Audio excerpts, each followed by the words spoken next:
Allora, eccoci ritornati in studio, allora, ultima parte della nostra trasmissione. Allora, avevamo lasciato alcuni punti interrogativi in sospeso, allora io inizierei innanzitutto dal professor D'Ambrosio per un commento su tutto quello che ha sentito in quest'ultima parte della trasmissione. Allora, guardi, ho preso un po' di appunti, insomma, devo dire la verità, allora, chiaramente chi come me la scuola la vive dal basso, insomma, fino a 2 anni fa insegnante, insomma, 2 anni dirigente, direi che le cose, insomma, non sono così brutte come sembrano. In realtà alcune riflessioni. Allora, la prima è che, visto che si parla, insomma, appunto dell'introduzione di parlare di un nuovo linguaggio, che è quello dei media, una riflessione è che lo strumento di per sé è, come dire, insomma, relativamente neutro, cioè nel senso che non è dando un PC in mano a uno studente, ore e ore di WhatsApp e di social, che lo si trasforma in uno studente competente digitalmente. Cioè i nostri studenti, come anche noi adulti, siamo fondamentalmente dei consumer, cioè degli utilizzatori del digitale. La questione, il salto di qualità è in che modo invece la scuola può trasformare trasformare o comunque fornire quegli strumenti in mano agli studenti per farlo diventare prosumer, quindi costruttore di contenuti nel digitale. E questa è la prima riflessione, insomma, fatto banale. Tra l'altro, a tal proposito, cito una lunga serie di esperienze davvero all'avanguardia di tantissime scuole, di attività che vanno ben oltre l'utilizzo di una lezione sincrona via Skype o altri strumenti. Abbiamo il progetto, per esempio, il mondo dell'Indire, dove si fa lezione nei mondi virtuali. Ci sono tante esperienze anche a Padova in cui i bambini della biblioteca di Padova, dell'Istituto Comprensivo, hanno aumentato il libro, quindi parliamo di realtà aumentata. L'altro invece, secondo me, è, come bene è stato detto prima, io in questo caso cito De Filippo, insomma, che dice, Edoardo De Filippo, che dice alla fine la notte deve passare. No, io dico sempre che la notte non passa se noi attendiamo dall'alto, in realtà la notte la facciamo passare noi. E quindi qui forse la grande riflessione è sull'autonomia scolastica, che in realtà non riesce come dire, a fare il salto di qualità. Ricordiamoci che noi siamo scuole autonome dal DPR 275 del 99, cioè dal 1° settembre del 2000, e quindi in realtà non deve essere il Ministero a dirci cosa fare e non fare, la singola comunità scolastica che può agire in un modo piuttosto che in un altro. E questo è importante perché siamo la più grande pubblica amministrazione, forse in un certo punto di vista anche la più povera per quanto riguarda gli investimenti, ma anche quella che non riesce a fare un certo salto di autonomia. Dall'altro invece è il fatto che, se voi ci pensate, anche oggi sono uscite una serie di aspetti che mi sono segnato, ad esempio la valutazione, l'utilizzo appunto della connessione. Pensate che noi siamo ancora ossessionati alla scuola primaria, ma anche alle superiori, insomma cambia poco, da un libro di testo cartaceo, dal fatto che bisogna avere l'astuccio e la penna. Nella didattica digitale integrata il Ministero nelle linee guida ha detto minimo 3 ore al giorno, pensate addirittura anche per i bambini della seconda primaria in su, quindi ossessionati da, tempi, ore, il voto, eccetera, e invece alla fine noi riusciamo a capire che il grosso problema della connessione degli strumenti non è inseguendo lo strumento all'ultima moda o dando la connettività a 500 bambini, ma è quello di dire, guarda, molto semplicemente, portati tu da casa lo strumento. Innanzitutto hai uno strumento, un tablet, un PC portatile che sarà sicuramente al passo con i tempi, e dall'altra parte una connessione che tutti noi abbiamo. Oggi avere un 80 giga, 60 giga, 10 euro non è un'utopia, non è come 5-6 anni fa. Ecco, quindi sicuramente occorre investire ancora una volta da una parte sull'autonomia delle singole scuole, restituire quella sperimentazione, quella ricerca che le scuole fanno, che hanno, lasciarle inciampare e cadere, e dall'altro invece, per quanto riguarda il digitale, non investire in, come dire, È vero che la connessione, insomma, come dire, dare internet a tutti era anche tra l'altro il mantra della prima nazione scuola digitale, Certo. ma lo strumento, lo studente lo porta da casa, come porta l'astuccio Certo. e la penna, insomma. Certo, certo. Certo, professore, grazie. Allora, io credo, scusi, io le vorrei rispondere. Intanto le connessioni non ci sono. Io ho due cause nei confronti della TIM perché non ci fornisce le connessioni necessarie, minime, cioè non c'è il collegamento, non è che va a scartamento, non c'è, in certi momenti non c'è. Io, le mie nipoti, mi sono trovato nella condizione che in qualche momento non riuscivano a connettersi. Io ho 7 nipoti. Quindi parliamo... Allora, seconda cosa, se aspettate, questa è una vecchia esperienza, che il Ministero in qualche maniera maturi qualche cosa, vi dico che continuerete la vecchia didattica per i prossimi 2000 anni. Allora dovete farvi sentire. Questa trasmissione è una trasmissione di provocazione, non nei vostri confronti, ma nei problemi della scuola. Perché abbiamo un Ministero che non è adeguato. Non parlo adesso dell'attuale Ministro che è qui da 1 anno o 2 anni, quanto è stato, ma da ministri che hanno fatto delle riforme che erano addirittura contrarie alla didattica. Forse no, voi siete troppo giovani. Avevano creato le classi differenziali. Sapete cos'erano? Domanda, nessuno risponde.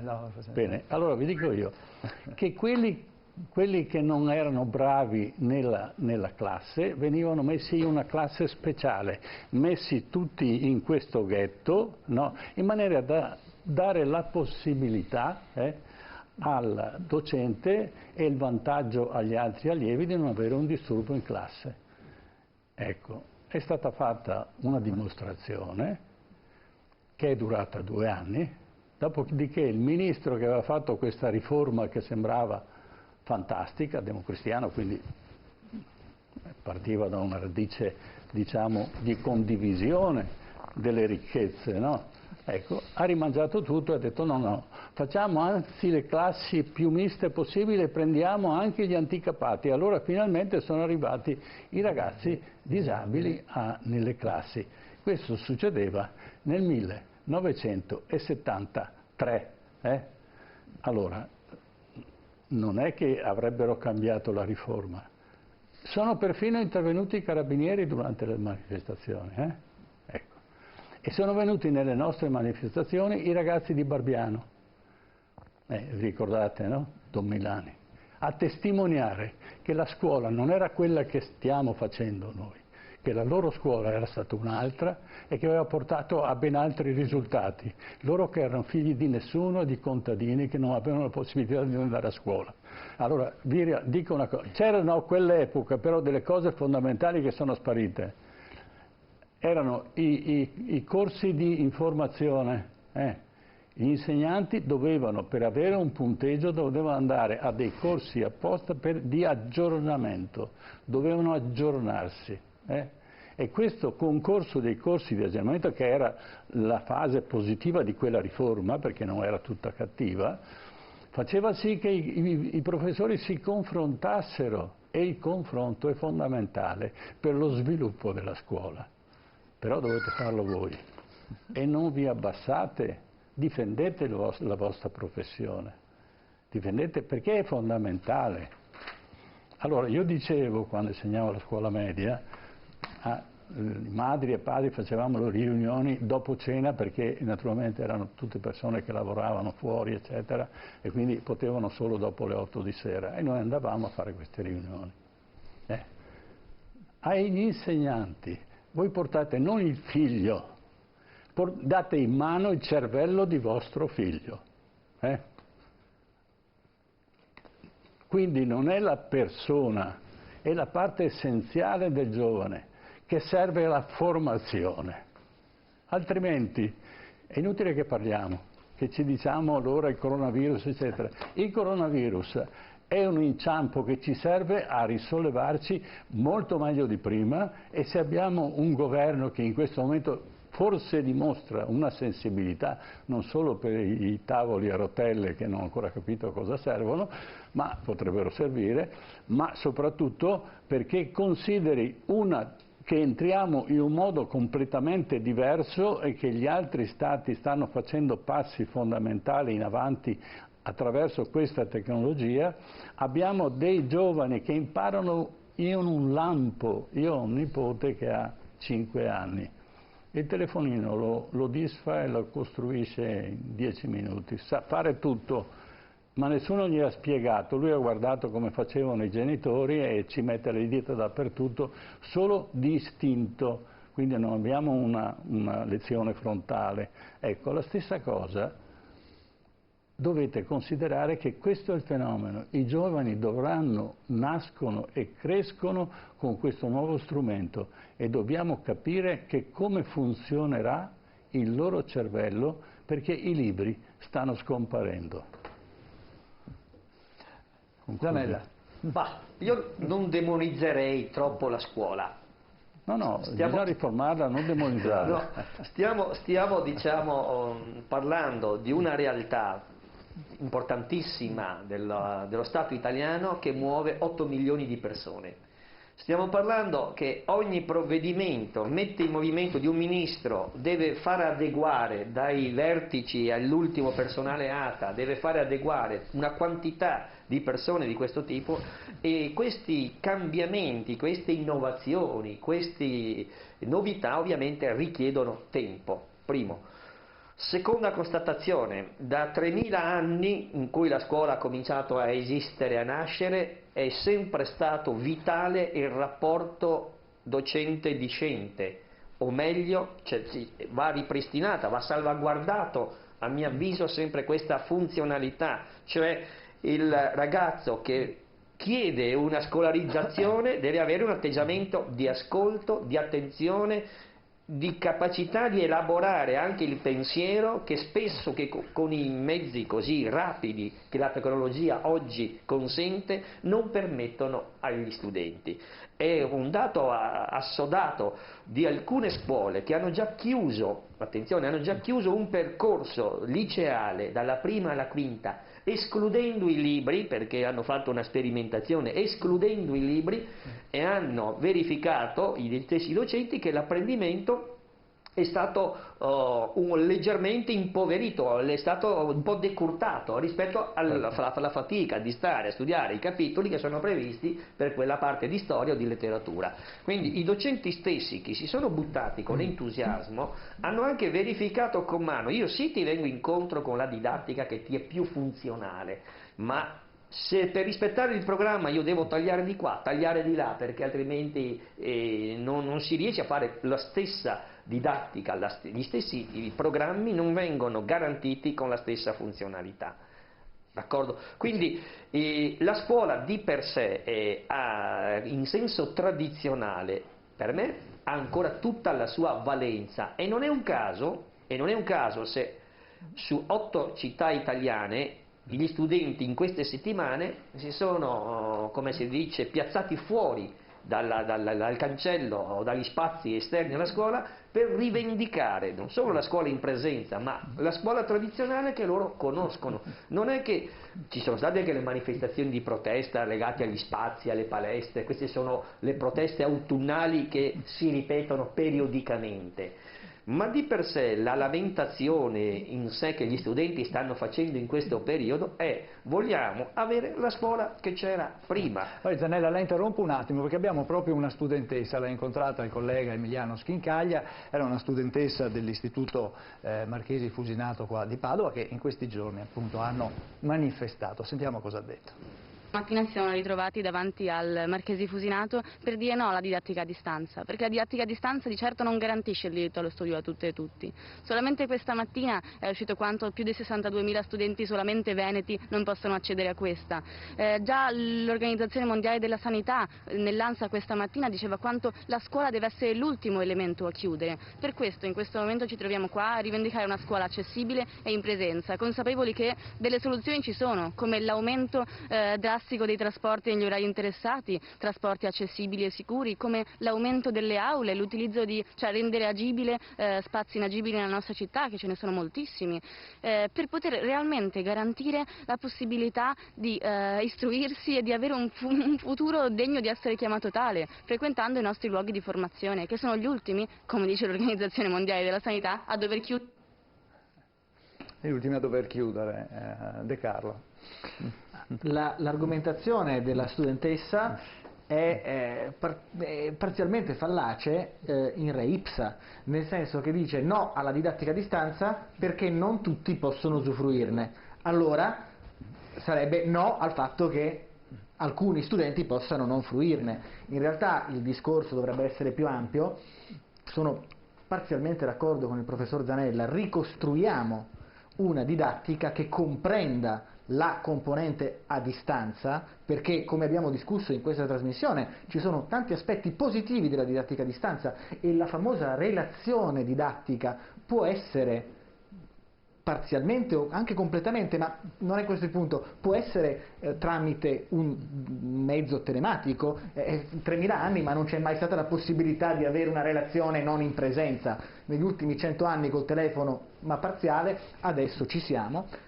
Diamo una possibilità di una didattica completa, inclusiva, che prenda gli aspetti buoni della didattica a distanza e prenda gli aspetti che servono della didattica in presenza, quelli che, ripeto, potrebbero essere favoriti come le capacità relazionali che oggi la scuola non prende in considerazione, e guarda caso sono le cose su cui le aziende investono in formazione, le aziende investono nelle metacompetenze, un sacco di soldi di formazione, ma la scuola pensa ancora ai valvassori, quando invece potrebbe essere un'occasione per fare un passaggio veramente epocale di pensiero, con tutte le difficoltà del caso su cui sono d'accordo, e con l'idea che comunque sia il corpo docente e il corpo dirigente dello Stato debba non farsi prendere per il collo da generazioni che forse non sanno nemmeno ancora che cosa vorrebbero, non lo sa nessuno, con le esperienze che abbiamo, che purtroppo sono limitate, ma dobbiamo governare questa operazione. Purtroppo noi siamo in una condizione sfortunata di essere i primi a vedere questo mondo, di non avere esperienza, per cui di dover utilizzare le competenze analogiche che abbiamo conosciuto, le nostre conoscenze, e progettare un futuro con degli strumenti che non c'erano. Non possiamo avere un esempio di generazioni passate, per cui dobbiamo sforzarci in tutti i modi, ma questo passaggio va governato, altrimenti va fuori controllo e rischiamo veramente di avere una didattica che non ha senso. Da parte mia ho partecipato recentemente a una riunione con colleghi in cui c'è stato un deciso mea culpa anche di noi accademici di esserci separati dai docenti delle scuole superiori e delle scuole medie, e sono state fatte una serie di proposte su come cercare di ricostituire questa continuità. La formazione, l'aggiornamento sono fondamentali, l'università può e deve essere anche un luogo in cui che accoglie i docenti delle scuole medie e superiori, e ripristinare un continuum nel corpo docente dello Stato, che comunque sia è uno e unico e deve lavorare insieme. Io un'unica cosa mi sento di integrare: sono stati fatti di recente dei bandi per la psicologia scolastica, grande merito recente del Ministro e del Consiglio Nazionale dell'Ordine, che ha fatto un lavoro importante. Ritengo sia fondamentale che la presenza dello psicologo anche nelle scuole sia portata pure online per integrarsi alla didattica a distanza, perché ci sono dei rischi che possono essere gestiti a livello professionale da colleghi che hanno le professionalità adeguate per farlo. E in ultimo mi congratulo veramente per la discussione che avete stimolato questa sera, perché non è sempre facile o scontato partecipare a un momento di scambio di qualità. Non tutte le opinioni debbono per forza essere uguali, ma è importante farlo, e quindi volevo... era un ringraziamento di avermi invitato, perché è una cosa bella. Grazie a lei. Grazie a lei. Professor D'Ambrosio, allora anche qui siamo in chiusura, però insomma un'ultima considerazione su quanto ci siamo detti, e anche su quello che ha detto De Carlo in quest'ultimo intervento. Allora, guardi, io tra l'altro anche lì insomma, condivido quando è stato detto che la studentessa associa la parola didattica a distanza all'accesso, no? Sembra senza nulla discutere invece su una D che non è stata mai tolta dal Ministero, didattica. Non mi piaceva il termine a distanza, ma è stato sostituito quindi con didattica digitale integrata, ma la didattica compare sempre. E quindi in realtà la domanda è quale scuola vogliamo nei prossimi anni, ma soprattutto quale didattica. Io credo ecco, insomma, che l'affermazione più importante da fare è che la scuola non potrà e non dovrà essere più come prima, dopo quello che è stato diciamo, dal 21 febbraio del 2020. Quindi alcune proposte, ma veramente che io sto dicendo da diversi mesi, insomma.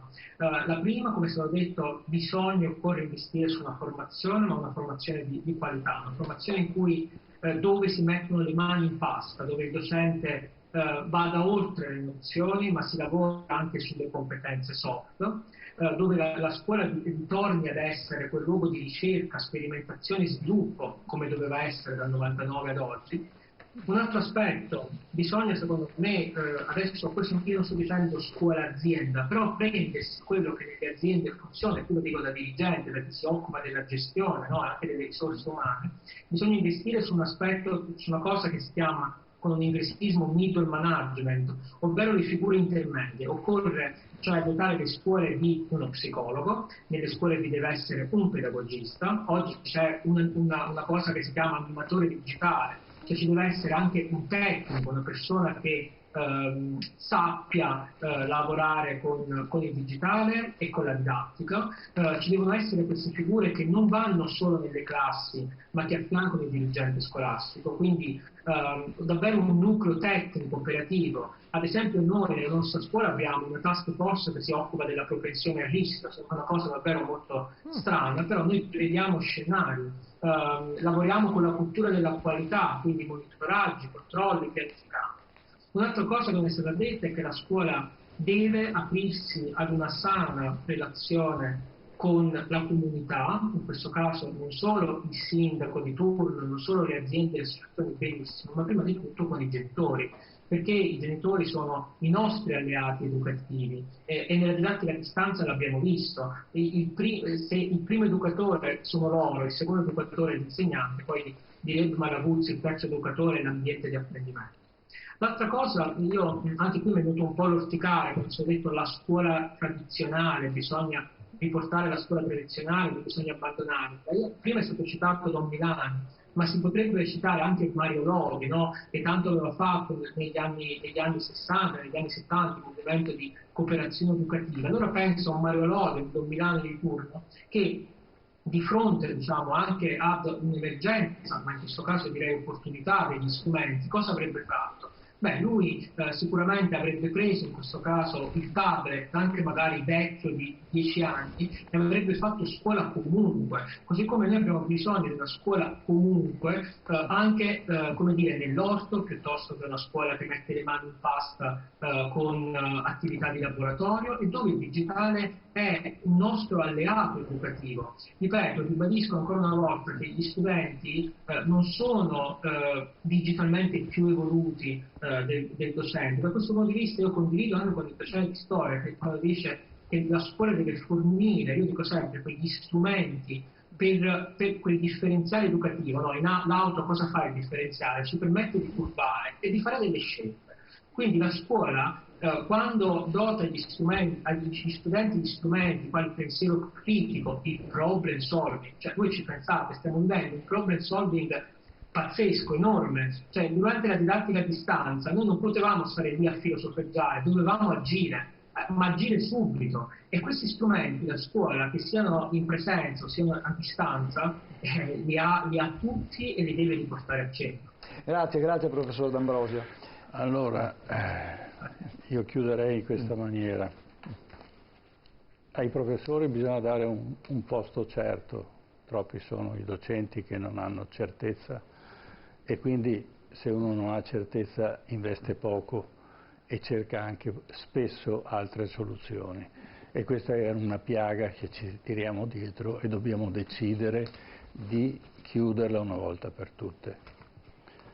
il signor Berlusconi, che sa che la televisione va in questa direzione, per dare conferma ai suoi tecnici in Cina, perché stanno studiando un sistema, perché in questo caos della rete le sue televisioni, che entreranno un po' alla volta e saranno costrette, non è che anche la scuola sarà costretta, vedrete, avete l'età, io forse non lo vedrò, sono in Cina per fare emergere quali tecnologie servono per essere visibili in un oceano quale è la rete. Ed è un problema aziendale non da poco, e è possibile farlo. Anche questo bisognerebbe mettere in condizione la scuola di percepire, di acquisire queste tecnologie per riuscire a essere più vicino possibile agli allievi. C'è un altro, volevo accennare, che quella famosa riforma è la riforma Gui, quindi sappiamo che poi peraltro padovano, quindi era una degnissima persona, però nelle riforme bisogna tenere presente che a volte si fanno delle cose bene, a volte non si prevede che gli effetti che la riforma può comportare. La tecnologia impone un cambio di rotta della scuola, volenti o nolenti. Esattamente quello che succedeva con Gutenberg. La grande rivoluzione di Gutenberg, che lui manco la pensava, no? È stata tutta l'ondata protestante che è venuta fuori. Le 95 tesi di Gutenberg sono state possibili perché se non ci fosse stato quel sistema, Gutenberg sarebbe stato bruciato vivo come tutti i suoi predecessori. Lutero, grazie della correzione. Lutero sarebbe stato bruciato vivo come tutti i suoi predecessori. Quanti siano stati che hanno detto la Chiesa può fare una riforma? Questo era blasfemo. Se qualcuno vuole vedere un buon film, Il nome della rosa, abbiamo la percezione di cos'era il Medioevo a quell'epoca e poi cos'è stato la riforma di Gutenberg, che lui non aveva nessuna intenzione di fare questa riforma, ma l'effetto, questa nuova tecnologia ha cambiato completamente la faccia della terra. È nato il libro, quello che noi vediamo, se no erano pergamene. Tant'è che Le Goff dice: non riesco a studiare certi testi perché sono stanco di tirare e di aprire queste pergamene o questi fogli ritorti, eccetera. No? Ecco.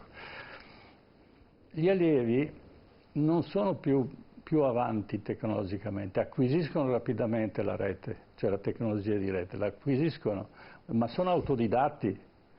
Ci vuole, e questo è il compito della scuola, oltre a quello della didattica normale, la didattica di rete, perché se no si fanno male. E quindi insegnare come l'insegnamento non è soltanto dire fai questa cosa, ma automaticamente insegno l'etica dell'uso di questo sistema. E l'etica mi serve a preservarmi, ad aiutare a capire come posso fare. E questa etica è l'etica che bisogna creare nelle nuove tecnologie, no? Perché se no tutte le regole che noi abbiamo sono fuori dalla rete e quindi ci rispettiamo, ci salutiamo, tutto quello che volete. Però in rete tutto è possibile. E questo invece è un'altra cosa che la scuola deve insegnare.